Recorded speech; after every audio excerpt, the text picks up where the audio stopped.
Olá pessoal, tudo bem? Sejam bem-vindos a mais um vídeo aqui do canal Professora Diferentona, com foco nós estamos nessa linhagem aí de parasitologia. Vamos estudar um pouquinho sobre os helmintos hoje, ok? É um assunto que eu gosto bastante, tenho bastante paixão por ele, certo? Você que já chegou agora, senta aí, chama os amigos, vamos estudar, pega o caderno, compartilha essa aula para que mais assuntos assim venham até vocês, ok? Os helmintos, com certeza, vocês sabem muito bem o que que é, mas vocês conhecem por outro nome, tá? Esse é o nome científico. Com certeza você conhece alguém ou já passou por uma situação que já ficou com algum helminto em você. Então, vamos entender o que são os helmintos, tá bom, queridos? Os helmintos são nada mais nada menos que o que? Os vermes, tá bom? São vermes. É, Todos nós estamos sujeitos a contrair algum tipo em alguma fase da vida, certo? Eles, diferente dos fungos e das bactérias, certo? Ele não causa nenhum benefício para o homem, tá? Aliás, nenhum parasita, certo? Nenhum espécie do ramo da parasitologia, certo? Semana passada falamos um pouquinho sobre os protozoários. Hoje os helmintos, que são os vermes, eles causam diversas doenças, certo? Desde cutâneos a músculo esquelético, atingindo o cérebro e outras cavidades, tá? Eles são extremamente fatais e letais se ficarmos dependendo do local, da localização onde ele estiver, certo? O tratamento, nós vamos também discutir, vamos falar bastante sobre cada um e vamos hoje também ver sobre qual doença que cada helminto pode causar no nosso organismo aí, ok? Então, helmintos são os vermes, certo? Helmintologia, então, no caso, é o ramo da zoologia. Zoologia estuda os animais, certo? Que estudam os vermes, tá? Então, todo o profissional que se dedica a estudar os vermes, chamamos que é o ramo da helmintologia, ok? Quais são as características gerais dos helmintos? Eles são pluricelulares, ou seja, eles possuem várias células, eles são eucariontes, tá? O núcleo deles da célula é organizado, são heterótrofos, né? Aliás, todo parasita, né? São heterótrofos, ou seja, ele busca sempre o alimento em outro lugar. E eles são classificados, eles podem, em alguns tipos, podem ser sexuados ou assexuados. Tem algumas espécies que em uma fase ele é assexuado, dependendo do estágio, quando ele é uma larva ainda, quando ele é um cisto, e quando ele já é adulto, ele pratica a reprodução sexuada, tá? Então, eles são classificados nessa categoria aqui, certo? Os helmintos, eles estão divididos em duas grandes classes. Eles são chamados de nematelmintos ou platelmintos, tá? São essas duas classes distintas que reunimos todos os vermes aí que já foram descobertos, né? Existem milhões assim, certo? Então, nós vamos estudar hoje alguns tipos deles, tá? Vamos entender qual que é a diferença do nematelminto, certo? Nematelminto para o platelminto, certo? Olha só, vê esses nomes bem difícil, né? Tá? Então vamos agora entender um pouquinho. Os nematelmintos, queridos, eles são os vermes de corpo cilíndrico, tá? O corpo dele parece um tubete, assim, ó. Tá vendo assim, ó? O corpo dele não é segmentado, não é dividido como vocês vão ver alguns vermes são, certo?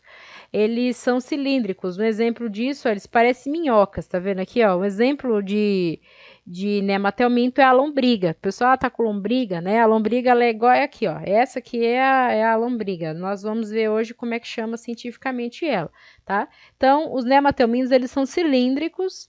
Existem 12 mil espécies conhecidas, certo? Eles possuem vida livre ou ficam parasitando aí as pessoas, animais. E a característica deles, pessoal, eles gostam de viver agrupado. Eles não gostam assim, eles precisam viver agrupados para se manterem, né? Porque vocês vão ver, tem vermes que gostam de ficar, que são muito competitivos pelo habitat, acaba querendo ficar ali sozinho. Agora ele não, esse aí já gostam de viver agrupado com vários, tá? Então, as lombrigas, tá? Um exemplo desse é a lombriga, tá? Ela você vê, ó, né? Parece uma minhoca, né? Chata, cilíndrica, tá bom? Então, nematelminto é isso. Agora, o platelminto, eles já são os verminhos, ó, que são achatados, né? Se você para olhar assim, ó, já são os meio espremidinhos, tá? Achatadinhos, né? Ó, tá vendo? Tá? Eles possuem o corpo achatado, eles possuem também vida livre, ficam parasitando, e a característica diferente do nematelminto, eles são solitários, ou seja, eles gostam de viver sozinhos, tá? Esse aqui não são vários, é um só. Ele é extremamente, parece que tem mais, né? Ele é extremamente competitivo pelo habitat, tá? Ele não gosta de outro ali, ele é competitivo, só ele gosta de predominar. Um exemplo disso, o pessoal não fala, tá com a solitária, né? É a tênia, né? Tênia solium, né? Mais conhecida como solitária, né? Que o pessoal fala, tem uma solitária, né? Então, esses vermes, os platelmintos, eles são competitivos, eles não gostam de terem outros ali ao redor deles para competir pelo habitat, ok? Então, já entendendo bem a diferença de nematelminto, né, que eles gostam de viver agrupados, e platelminto sozinhos, agora vamos conhecer um pouquinho as principais doenças causadas pelos helmintos, tá? As doenças principais aí causadas pelos vermes, tá? A primeira delas que vamos agora conversar é a ascaridíase. O agente causador chama-se Ascaris lumbricoides, tá? Que é a lombriga, né? Por isso que o pessoal chama de lombriga. Ascaris lumbricoides é o nome científico, ok? Então, é uma dica que eu dou para vocês. Em prova de concurso, hospital, nesse ramo da parasitologia, eles gostam muito de perguntar o nome do agente causador. Eu sei que o nome é difícil, mas assim, procurem fixar bem nessa parte, certo? A transmissão da ascaridíase ocorre pela ingestão de ovos, né, no estágio embrionário da lombriga, certo? E ele se dissemina em vários locais do corpo, especialmente ele na parte digestiva e na parte respiratória, no pulmão, tá? Ele tem uma certa afinidade por esses sistemas. E é uma doença comum em países subdesenvolvidos, tá? Então, países de primeiro mundo é extremamente raro a ocorrência, certo? Afeta, olha só, 10% da população em países subdesenvolvidos e por ano chega a ocasionar 60 mil mortes em crianças, tá? Então, eu digo para vocês, a ocorrência da ascaridíase é mais comum em crianças do que em adultos, tá? Os dados maiores que temos são em países do continente asiático e do continente africano aí, ok? Então, aqui, ó, tá vendo? Elas, que nem eu falei, aqui, então, só relembrando o que a gente acabou de falar, ela é um tipo de nematelminto, ó, tá vendo? Ó, ela gosta de viver, ela é cilíndrica e gosta de viver agrupada, certo? Aqui a lombriga, tá? Quando ela é adulta e aqui no caso o ovo dela, da ascaris, ok?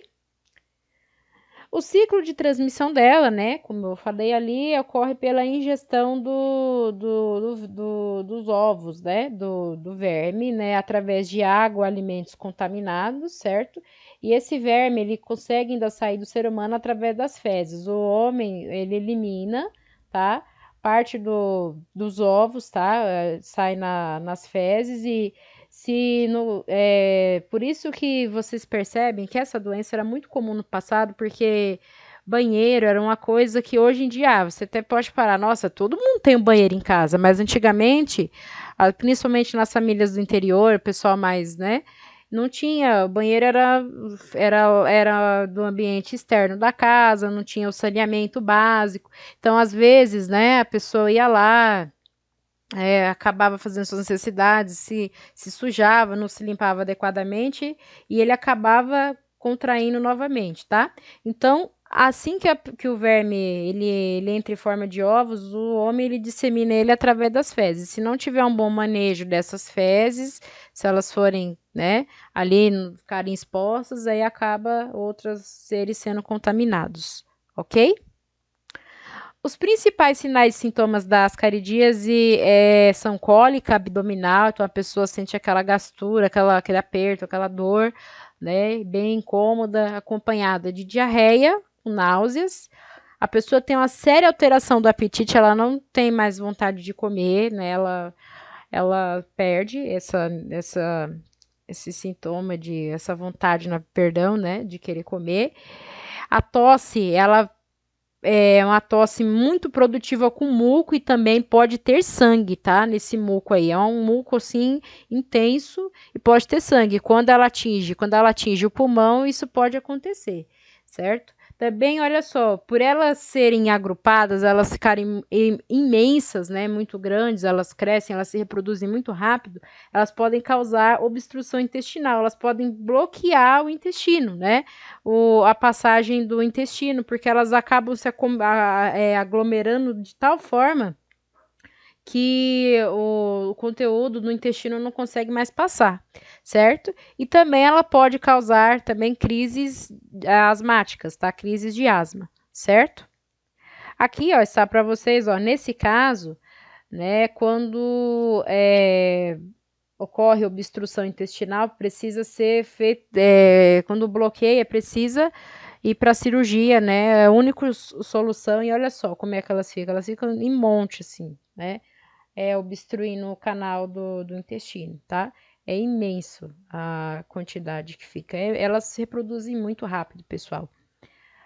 E o diagnóstico, como é que dá para saber que a pessoa ela tá com ascaridíase? É através do exame parasitológico de fezes, tá? Porque nas fezes se encontram os ovos do parasita, como eu mencionei alguns instantes aí, certo?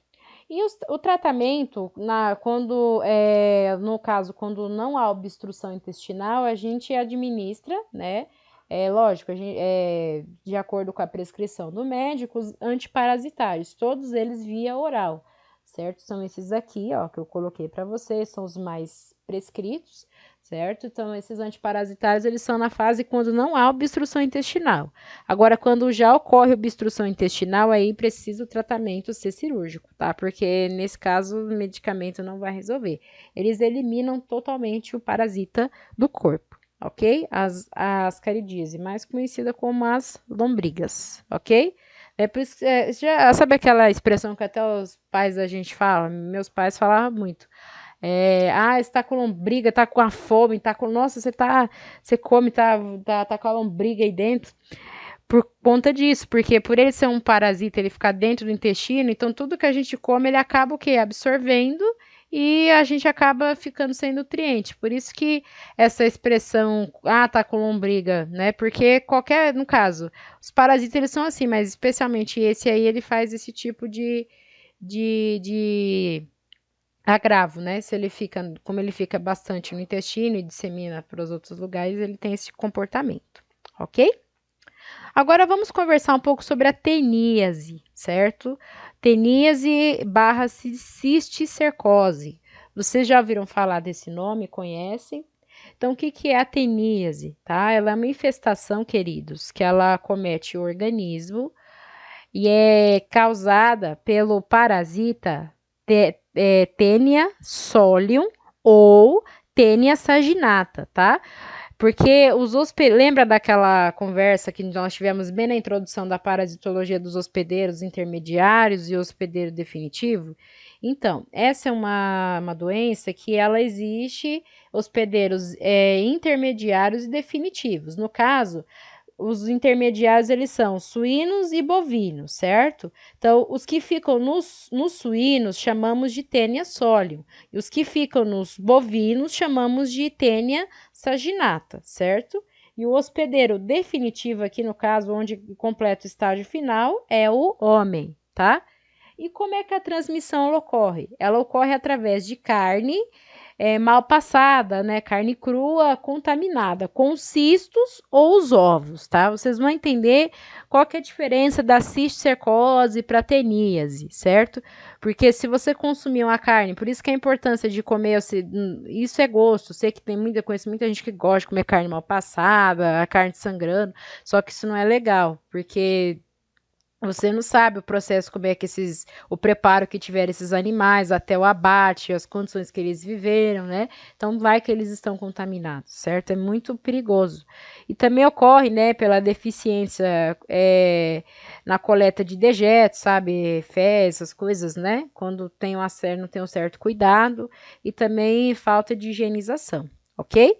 O verme, quando ele está no estágio adulto, ele pode chegar até 10 metros, gente. Olha, 10 metros. É muito, muito, muito, muito, muito grande, tá? Nossa, mas onde é que cabe isso? Nossa, é tão grande, né? Vai caber. Vou mostrar para vocês, tá? Então, aqui, olha só para vocês entenderem a diferença de teníase para cisticercose. A teníase porque no nosso corpo o verme ele entra na forma de ovos, tá? Ovos ou cistos, tá?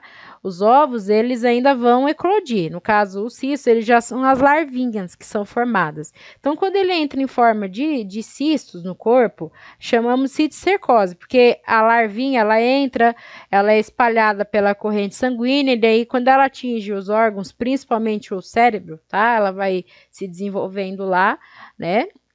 Chamamos de cisticercose, por conta que é a larva ainda, né? Que atinge os tecidos, tá? Principalmente o cérebro. A teníase é quando o verme ele já deixou de ser um cisto, já eclodiu, já deixou de ser larva e tá crescendo, tá? Então, ou seja, a doença é uma só, vamos dizer assim, mas dependendo do estágio como o verme se encontra, se diferencia o nome da doença, tá? Então, quando ele está em estágio larvário ainda, ou seja, né, o cisto, chamamos de cisticercose, que é muito comum, ela é pequenininho, ela irradia, ela entra com mais facilidade, lógico que ela atinge principalmente tecido, o sistema nervoso, tá? E quando ele já está em estágio adulto, chamamos de teníase, que já é a tênia solium lá, grandona, ok? Adulta, tá? Então, olha só como é que ela, de forma como é que ela é. Esse tipo de verme, ele já tem, ele já tem o corpo todo segmentado, tá vendo? Ó, todo, parece umas fitinhas, né? E ele tem um corpo achatado. E bem nas extremidades dele, ele tem esses ganchos aqui, ó. Esse aparato aqui que vai se prender na parede do intestino. Então, ele só fica adulto, pessoal, tá? No estágio adulto, ele fica no intestino, tá? Quando ele ainda é um cisto, ele fica no sistema nervoso, tá? Então, é isso aqui que se prende na parede do intestino, tá? Olha o tamanho que ele fica. Ele chega a ficar até 10 metros, porque o nosso intestino ele é bem grande. O intestino delgado ele tem aproximadamente até 9 metros, de 9 a 10 metros, né? É que ele está comprimido. E o grosso ele tem de 1,5 m a 2 metros, tá? Ele está todo comprimido.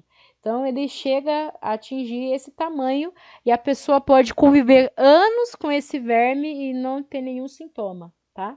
A cisticercose, o sintoma já é mais comum, frequente, porque no cérebro, né, ali quando já vai, ali como tem pouco espaço, ele vai crescendo, vai se desenvolvendo lá, então já é mais fácil de descobrir. Agora, quando ele já vai direto e se desenvolve verme adulto, fica no sistema digestório, já a pessoa pode conviver com anos e não saber que tem, ok? Aqui está o ciclo de transmissão, certo? Então, quando a pessoa ingere carne mal passada, contaminada com os cistos e os ovos, né? Os ovos, o verme e os cistos, eles entram na corrente sanguínea e vão se desenvolvendo, né? Eles vão para toda a parte. Então, você vai para o cérebro, desenvolve a cisticercose, se ele fica no intestino lá delgado, cresce, vira um verme adulto, desenvolve a teníase, tá? Então, o ciclo de transmissão é esse, olha aqui, né? Uma carne contaminada, olha só, com cistos, certo?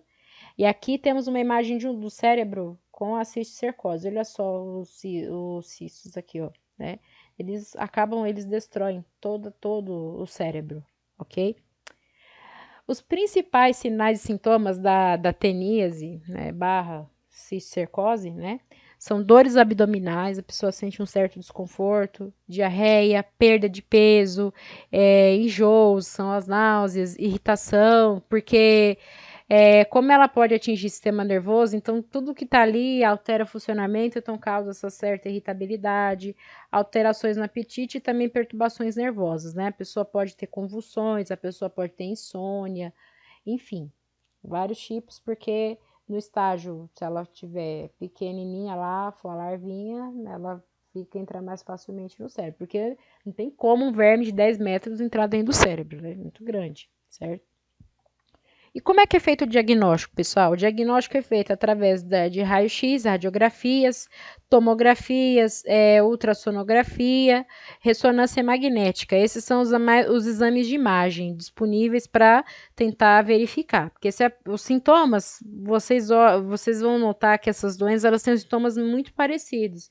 Então, se a pessoa estiver reclamando, nossa, eu tô com alteração do padrão de sono, cefaleia, que é dor de cabeça, alguma coisa, né, associada com perda de peso, daí o médico, ele pode ser que ele suspeite, né, mas isso demora um certo tempo, e ele peça esses exames de imagem. Também temos exames laboratoriais, que são o hemograma, que ele consegue identificar a presença de anticorpos, as células de defesa, elas ficam alteradas porque tem alguma invasão no organismo, e também tem a coleta do líquido encefalorraquidiano, mais conhecido como líquor, que é o que reveste todo o nosso sistema nervoso. O líquor, ele é responsável por manter a pressão intracraniana, da pressão que temos dentro do cérebro, adequada para o funcionamento das atividades, ok? Qual que é o tratamento disponível para teníase, tá? Então, em dose única, 2 miligramas de niclosamida, certo?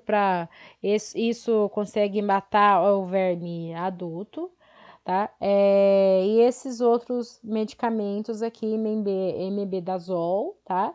E também o diclorofeno, tá? Esses medicamentos, eles são indicados e conseguem ser bem eficazes aí, ok? Por fim, agora, vamos falar um pouquinho da esquistossomose, mais conhecida como barriga d'água. Você já ouviu falar? Já conhece? Já viu?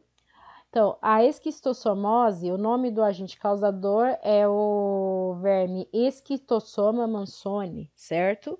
E esse verme, ele pode atingir várias regiões do corpo e ele causa diversas doenças crônicas, ou seja, a pessoa vai ter que tratar até o resto da vida dela, certo? E ela é muito frequente em 76 países, tá? A maioria no continente africano, tá? Está presente no Brasil, no Suriname e na Venezuela, certo? No Brasil, nas regiões, principalmente na região onde tem muitos açudes, né? Na região norte e centro-oeste, tá? Tem bastante a ocorrência de casos aí, ok? E olha aqui, o parasita é esse daqui, tá? Ele é um parasita, ele é um nematelminto, né? Vocês estão vendo, ele é cilíndrico, ó, a forma dele, certo? E ele causa a barriga d'água, vou explicar para vocês porque que ele é feito dessa forma. Ele também possui hospedeiro definitivo e o intermediário. No caso aqui, o intermediário, né, é o caramujo, tá? Ele é transmitido pelo caramujo, tá? Ele abriga o processo larvário e no homem que ele se completa, que é o hospedeiro definitivo, ok? Os sinais e sintomas, ele pode causar doença hepática, tá? O nosso fígado é o órgão responsável pelo nosso metabolismo. Ele desempenha diversas funções, mais de 500, mas ele é responsável pelo metabolismo. Então, quando alguma coisa, como ele é esse tipo de parasita, ele tem uma certa afinidade pelo sistema gastrointestinal, principalmente pelo fígado. Então, se alguma coisa entra e começa a lesionar o fígado, ele entra em processo inflamatório, ele não consegue funcionar direito. A função dele é equilibrar muita coisa no corpo. Então, quando ele não consegue funcionar, ele fica doente, em vez dele equilibrar a quantidade de líquido, coordenar as funções, acaba que ele ficando em déficit e acaba gerando esse acúmulo. Isso aqui é puro líquido que fica na barriga por conta de inflamação hepática. Então, quando o fígado ele sofre uma inflamação, acaba ficando desse jeito aí, com a barriga, né, o abdômen inchado, tá? Ele pode também causar doença renal, doenças do sistema nervoso, paralisias, tosse também, porque afetar o sistema respiratório, hematúria, que é o que? Sangue na urina, certo? E hepatomegalia. Hepatomegalia é o fígado fica num tamanho, tem aumento de tamanho, tá? Ele fica quase 5 vezes maior que o normal, ok? Vou mostrar agora para vocês aqui, ó, uma imagem aqui, tá vendo? O fígado, né, é de tamanho normal e o hepatomegalia, ou seja, ele fica bem inchado, ok? E como é que é feito o diagnóstico, pessoal? É feito um teste de anticorpos, que é através de hemograma, para verificar os sinais de infecção, que são as nossas células de defesa. Uma biópsia do tecido, retira um pedaço do tecido para ver o que tem ali, certo? Hemograma completo, teste da função renal, teste de função hepática, porque para ver como é que ele tá, né, como é que ele está funcionando. O fígado a gente consegue fazer através do hemograma, tem alguns testes, e da função renal, o hemograma mostra algumas coisas, mas já fazemos já o de urina tipo 1, né, que também a gente vê os ovos do parasita aí também, tá? E exame parasitológico de fezes para observar os ovos do parasita, ok? E como é que é feito o tratamento da esquistossomose? É através de medicamentos, tá? É através de antiparasitário, que chamamos de praziquantel e oxaminiquina. Meu Deus, esses nomes que eu vou te falar. É uns nomes bonitinhos para vocês porem nos filhos de vocês aí. E aqui, por fim, é o ciclo, né? Para mostrar aqui para vocês, certo? Então, se algum ser já está contaminado, então o ovo fica presente nas fezes, daí a larva ela fica presente no rio, tá? Ele gosta muito de viver em ambientes aquáticos, tá? Isso que eu vou falar para vocês.